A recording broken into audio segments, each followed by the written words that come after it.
Assalamualaikum warahmatullahi wabarakatuh. Izinkan kami untuk melaporkan tugas besar proses perangkat lunak dengan judul adalah peningkatan proses maturity berbasis analisis kesenjangan. Di mana studi kasus yang kami ambil itu adalah The Heresy Company. Yang dimana laporan ini disusun oleh Davi Sarva Putra Duyansyah, Tony Hendrawan, Ulung Putra Sadewo, Muhammad Restu Aditya, dan saya sendiri Putra Anugrah Pamungkas. Jadi gambaran umum dari proyek ini adalah dilatar belakangi oleh kegagalan pada tahun 1999, di mana The Harris Company, yaitu pada saat itu adalah industri raksasa di bidang makanan, mengalami kegagalan fatal saat mengimplementasikan tiga sistem utama secara bersamaan, yaitu adalah ERP, CRM, dan SCM. Dengan dampaknya itu adalah sistem gagal memproses pesanan senilai 100 juta dolar. Kedua, ada turunnya harga saham sebesar 8%. Yang terakhir itu adalah gangguan distribusi saat Halloween dan Natal.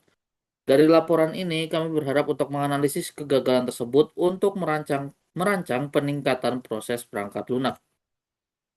Jadi, analisis masalah dan kesenjangan CMMI ini sendiri itu adalah pada level pertama yaitu adalah kondisi as is, di mana terdapatnya karakteristik ad hoc yaitu adalah keberhasilan bergantung pada individu, bukan proses, adanya perencanaan agresif tanpa manajemen risiko, lalu adanya validasi kebutuhan yang lemah, kemudian ada metode Big Bang yang beresiko tinggi. Selanjutnya adalah target yang ingin kami capai yaitu adalah 2B atau level 2, di mana menuju CMMI level 2 yaitu adalah manage, dengan tujuan utama proyek ini adalah mentransformasi pengelolaan proyek agar lebih terstruktur melalui requirement management, project planning, serta project monitoring dan kontrol. Selanjutnya, Oke, selanjutnya untuk area perbaikan prosesnya, yang pertama di bagian requirement management, yaitu mengelola kebutuhan secara formal untuk mencegah lingkup yang terlalu ambisius dan memastikan validasi sebelum eksekusi. Lalu di bagian project planning, menghindari jadwal agresif yang tidak realistis dengan estimasi berbasis data dan pertimbangan resiko musim puncak. Lalu di bagian monitoring dan kontrol, menerapkan kontrol kualitas ketat termasuk pilot testing dan load testing sebelum go live massal.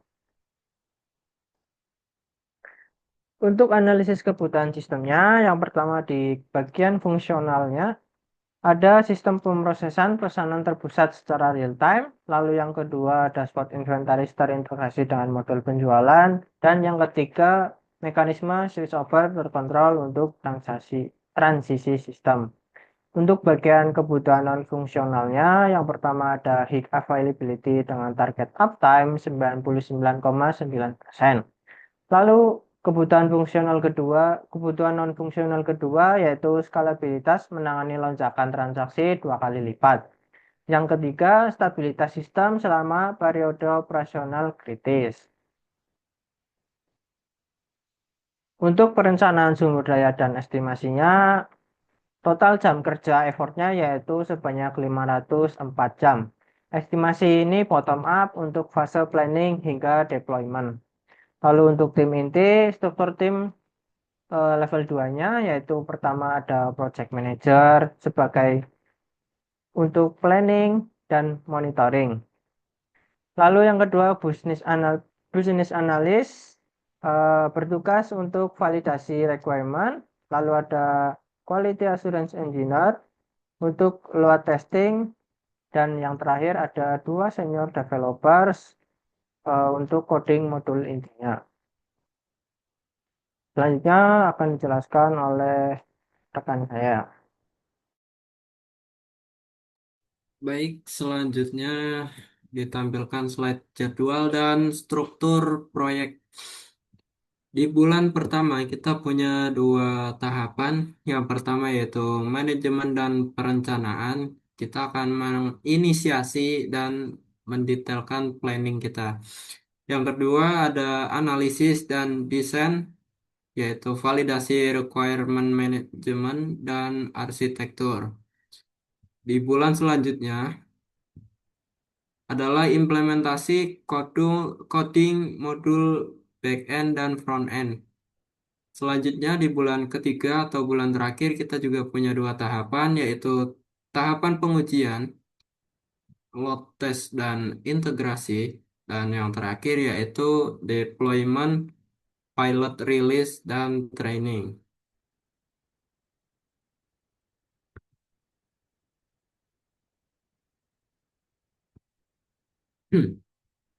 Selanjutnya, identifikasi resiko utama kita.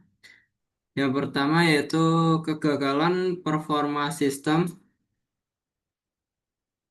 Kegagalan performa sistem ini saat menghadapi beban transaksi yang tinggi.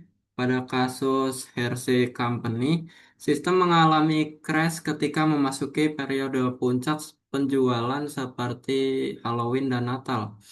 Hal ini terjadi karena sistem tidak diuji untuk menangani beban ekstrim sebelum digunakan secara massal.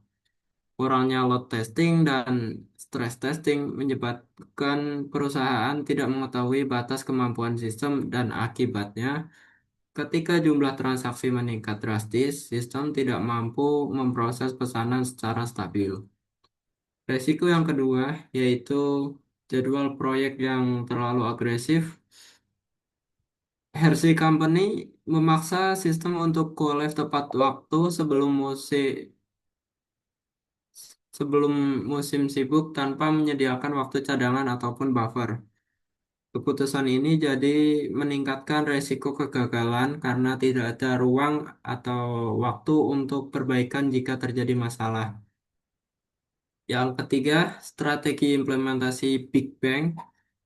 Pendekatan ini sangat beresiko karena dampaknya langsung meluas ke seluruh operasional perusahaan dengan implementasi tiga sistem sekaligus tanpa fase transisi. Selanjutnya akan dijelaskan rekan saya. Selanjutnya untuk matriks penilaian resiko, pada risiko pertama yaitu kegagalan performa beban puncak dengan probabilitasnya adalah 4, dampaknya adalah 5, risikonya 20. Di mana risiko ini masuk ke kategori kritikal sehingga harus ditangani secara tepat. Kemudian risiko konflik jadwal bisnis dengan probabilitas 5, dampaknya 5, dan skornya 25, di mana risiko ini masuk ke kategori kritikal. Kemudian resiko estimasi jadwal agresif dengan probabilitas 5, dampaknya adalah 4 dan skornya 20, masuk ke kategori kritikal. Pada risiko strategi Big Bang, memiliki probabilitas 4, dampaknya adalah 4, dan skornya adalah 16, sehingga risiko ini masuk ke kategori kritikal. Terakhir, pada risiko resistensi pengguna, memiliki probabilitas 3, dampaknya adalah 4, skornya 12, dan masuk ke kategori high. Kemudian, kita memiliki strategi mitigasi risiko untuk tindakan preventif. Yang pertama adalah stress testing 200%, di mana kami akan melakukan simulasi bukan 2 kali lipat dari rekor transaksi. Kemudian press rollout untuk menghindari big bang, di mana rilis akan dilakukan bertahap per modul atau wilayah.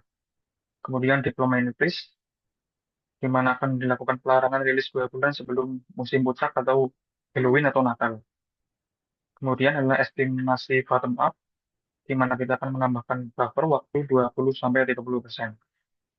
Kemudian untuk rencana kontingensi, yang pertama adalah fitur save mode untuk mematikan modul non-kritis jika server overload, kemudian rollback otomatis untuk mengembalikan ke sistem lama dalam waktu kurang dari 4 jam jika terjadi crash, dan rekonsiliasi manual untuk melakukan sinkronasi data CRM dan SCM manual setiap 6 jam jika KPI gagal. Selanjutnya akan dijelaskan oleh rekan saya. Baik, di sini kesimpulannya dengan meninggalkan pendekatan ad hoc dan menerapkan manajemen resiko terstruktur, The Hersey Company dapat mencapai CMMI level 2 dan memastikan stabilitas sistem dan keberlangsungan bisnis. Ya mungkin segitu saja presentasi dari kelompok kami. Kurang lebihnya mohon maaf. Terima kasih.